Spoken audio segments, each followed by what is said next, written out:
تعلم على العلماء حتى تعرف الإسلام صحيحا.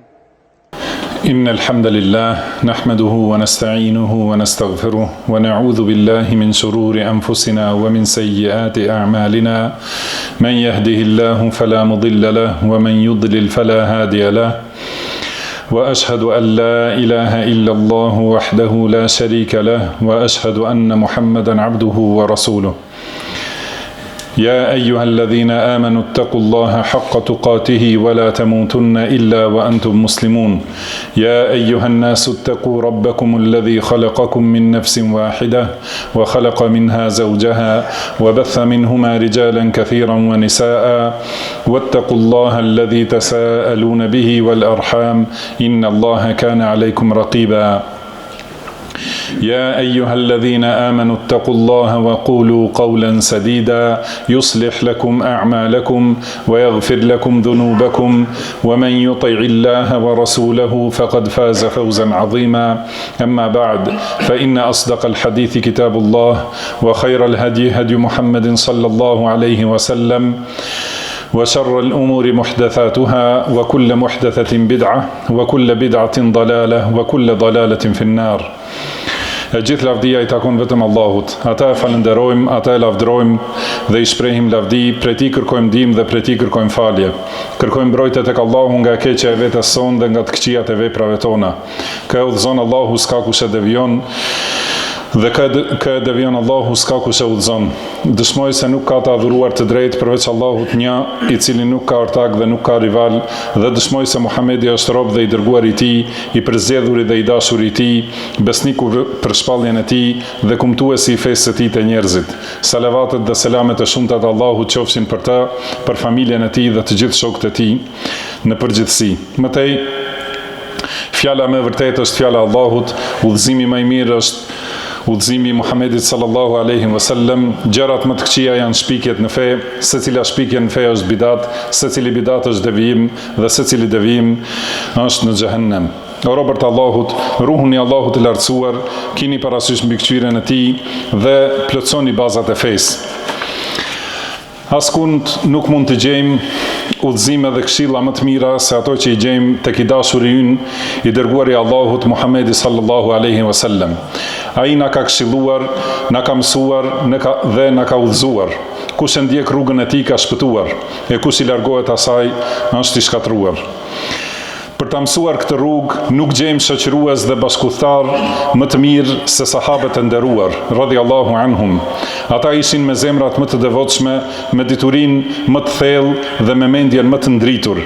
Ja kanë parashtruar pejgamberit sallallahu alaihi wasallam pyetjet më të dobishme dhe më dobiprurëse. Kështu ne përfitojmë prej pyetjeve të tyre dhe prej përgjigjeve të pejgamberit sallallahu alaihi wasallam. Përgjigjet e Tij janë me fjalë të pakta, por me dobi të shumta. Janë përgjigje në disa rreshta, por që japin rregulla dhe baza në të cilat mund të ecë besimtari gjatë gjithë jetës së tij. Pejgamberi sallallahu alaihi wasallam është dalluar nga pejgamberët e tjerë me 6 veçori, dhe njëra prej tyre ka qenë që ka folur me fjalë të pakta përmbledhëse të kuptimeve të shumta. Fjalët më të mira janë ato që janë pak, por me domethënie. Transmetojnë Tirmidhiu, Nesaiu dhe Ibn Majah në sunenet e tyre dhe Hakimi në Mustadrak dhe thot sahih sipas kushteve të Buhariut dhe Muslimit, dhe Albani thot se është sahih nga sahabiu I madh dhe më I ditur I këtij umeti për halalin dhe haramin, Muadh ibn Jabal radhiyallahu anhu, I cili thot: përderisa ishim duke udhëtuar me të dërguarin e Allahut sallallahu alaihi wasallam në luftën e Tebukut, na kapi vape madhe dhe njerëzit u shpërndan. Shikova dhe pash se I dërguari I Allahut sallallahu alaihi wasallam ishte më afër meje. Ju afrova dhe I thash: o I dërguari I Allahut, më tregon një vepër që më fut në xhennet dhe më largon nga zjarri. Kështu ishin idealet e sahabeve, këto ishin synimet e tyre dhe kjo ishte brenga që I angazhonte gjithnjë dhe nuk ju nda që kur e njohën këtë fe. Muadhi radhiyallahu anhu e shfrytëzon mundësinë kur e gjen vetë pejgamberin sallallahu alaihi wasallam që të mësojë në vetmi me të se si të hyjë në xhennet dhe si të shpëtojë prej zjarrit të xhehenemit. Duhet ta dim se kjo pyetje nuk ishte në fillimin e Islamit, por nga fundi i jetës së pejgamberit sallallahu alaihi wasallam, parafërsisht një vit e gjysmë para vdekjes së tij sallallahu alaihi wasallam. Kurse Muadhi padyshim se ka dëgjuar përgjigje dhe këshilla të ngjashme prej tij, pasi ishte njeriu më i ditur për halalin dhe haramin.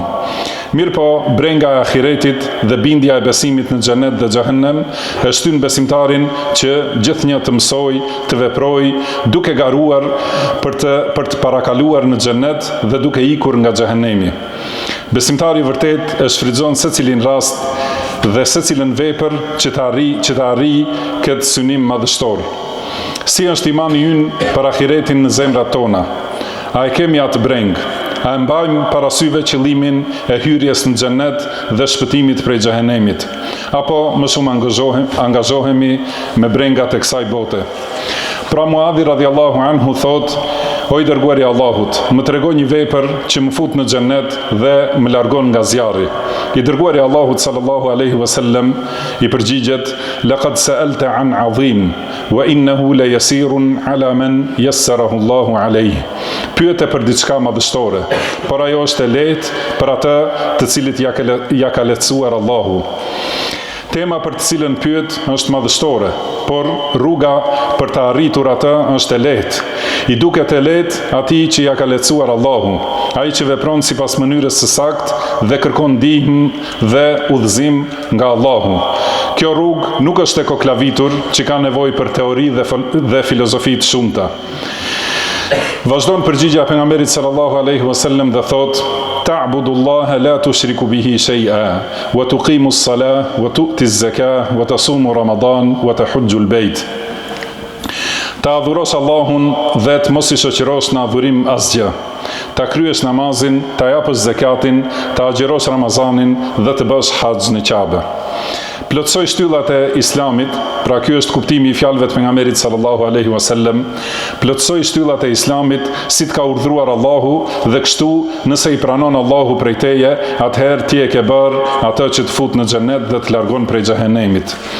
Plotësoj tauhidin duke adhuruar vetëm Allahun një dhe të vetëm, dhe duke mos i shoqëruar në adhurim atij asgjë. Kryeje secilin namaz gjatë ditës dhe natës në kohën e vet me kushtet, shtyllat dhe obligimet e tij. Mos e lër namazin pa falur nga pakujdesia dhe mos e vono saqë ti dal koha nga përtatësia. Vazhdo kështu gjithë jetën derisa të takosh Allahun e lartësuar. Jepe zakatin e pasurisë kur të arrijë pasuria jote vlerën e caktuar dhe ti kaloj një vit, si të ka urdhruar Allahu. Agjeroje Ramazanin të plot dhe pa mangësi në mënyrën që ka urdhruar Allahu. Bëje haxhin dhe vizitoje Kaben nëse të jepet mundësia për të shkuar. Kjo është shkurtimisht rruga e xhenetit.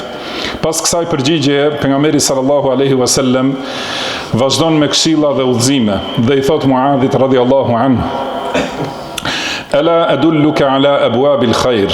الصوم جنة والصدقة تطفئ الخطيئة كما يطفئ الماء النار وصلاة الرجل في جوف الليل قال ثم تلا. I ka thënë, a do të tregoj cilat janë dyert e të mirave, ose në transmetim tjetër, cilat janë dyert e xhenetit. Dhe ka thënë Muadhi radhiyallahu anhu: po i dërguari i Allahut. Ka thënë, agjerimi është mburoj, sadakaja i shuan mëkatet si uji që e shuan zjarrin, dhe namazi i njeriut në errësirën e natës.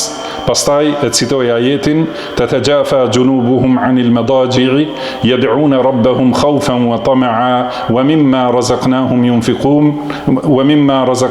yunfiqun fala ta'lamu nafsun ma ukhfiya lahum min qurrati a'yun jazaan bima kanu ya'malun. Ata ngrihen nga shtrati, i luten Zotit të tyre me frikë e shpresë dhe japin nga ajo që ju kemi dhënë ne. Askush nuk di se çfarë gëzimesh janë fshehur për ata në jetën tjetër, si shpërblim për punët e mira që kanë bërë.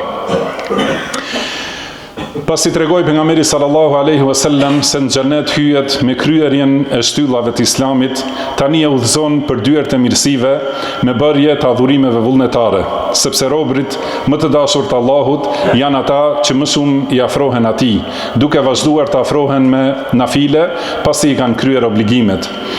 Këto janë dyert të mirësisë që nëse i hap, ti ja ke hapur vetes të mirat e kësaj bote dhe shpërblimet e ahiretit. Agjerimi është mburoj që të mbron nga zjarri dhe mburoj që të mbron nga epshet dhe devijimet. Sadakaja e shuan mëkatin, siç e shuan uji zjarrin. Njashtu edhe namazi i natës në errësirën e natës, kur muslimani e braktis kënaqësinë e shtratit dhe i largohet atij që të qëndrojë në kam para Allahut dhe t'i lutet atij me frikë dhe me shpresë. Pas kësaj pejgamberi sallallahu alaihi wasallam i ofron Muadhit edhe një mësim dhe i thot: Ela ukhbiruka bi ra'sil amri kullihi wa amudihi wa dhirwati sanamih. A do të tregoj cila është koka e gjithë çështjes, cila është shtylla e saj dhe cili është kulmi i saj. Muadhi radhiyallahu anhu thot: Thash po o i dërguari i Allahut. Ka thënë pejgamberi sallallahu alaihi wasallam: Ra'sul amri al-islam wa amuduhu as-salah wa dhirwatu sanamihi al-jihad. Koka e gjithë çështjes është Islami. Shtylla e tij kryesore është namazi dhe kulmi i tij është xhihadi. Do me thënë, koka e fesë është në nështrimin ndaj Allahut, duke dëshmuar se nuk ka të adhuruar të drejtë pos Allahut dhe se Muhamedi është i dërguari i Allahut. Kush e dëshmon këtë, ai e ka bazën e fesë.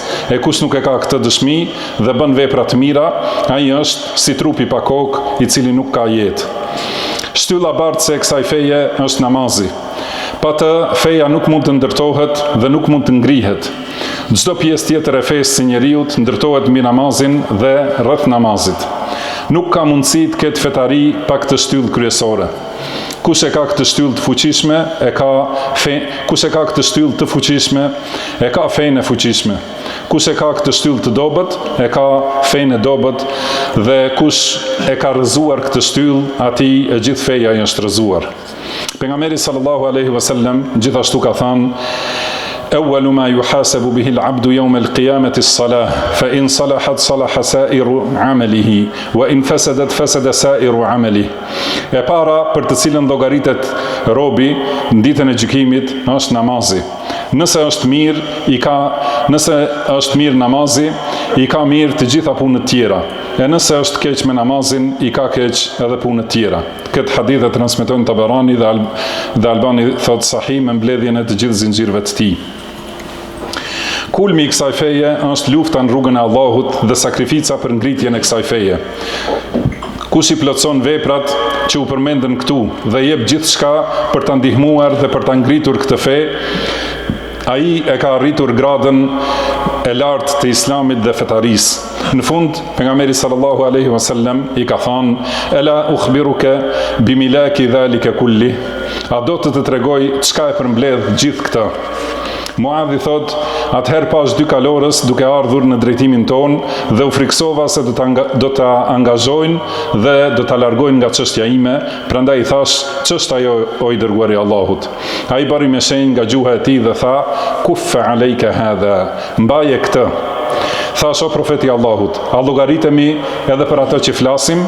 Ai tha: thakilatka ummuka ya Muadh, wa hal yakubbu an-nasa fi an-nari ala wujuhihim aw ala manakhirihim illa hasaidu alsinatihim. Të qaftë nana o Muadh, a i hedh njerëzit në zjarr për fytyre ose në kokë diçka tjetër pos të korrurave të gjuhëve të tyre. Mbaje gjuhën do me thanë largohu nga çdo lloj i fjalëve të ndaluara, si ato që përmbajnë shirk, ose ato që kanë bidate, fjalët që janë gënjeshtra, të folurit për Allahun pa dituri, të flitet për nderin e njerëzve, përgojimi, bartja e fjalëve, fjalët të ndyra e të tjera. Largohu fjalëve të padobishme që nuk duhet të interesojnë. Fol vetëm mirë ose hesht. Fol fjalë që kanë hajër, siç është thirrja për sadaka, urdhrimi për të mira dhe ndalimi i të keqes, pajtimi mes njerëzve e të tjerë. Nëse në fjalën që e thua nuk merr shpërblim, atëherë heshtja për ty është shpëtim. Gjëja që më shumë t'i hedh njerëzit në zjarr, të përplasur për fytyre ose të hedhur me kokë në zjarr, është ajo që e korrin vetë me gjuhët dhe me gojet e tyre. Prandaj ruajini gjuhët, sepse secila fjalë shkruhet dhe regjistrohet, kurse llogaria është e rëndë. Allahu mbekoft mua dhe ju me Kur'an dhe Sunet, na e bëft të dobishëm secilin për kujtim në to çdo urtësi dhe secilin ajet. I them këto fjalë që i dëgjuat dhe kërkoj falje tek Allahu për mua dhe për ju nga secili mëkat dhe gjuna. Kërkoni falje atij sepse ai është falës i mëshiruesi.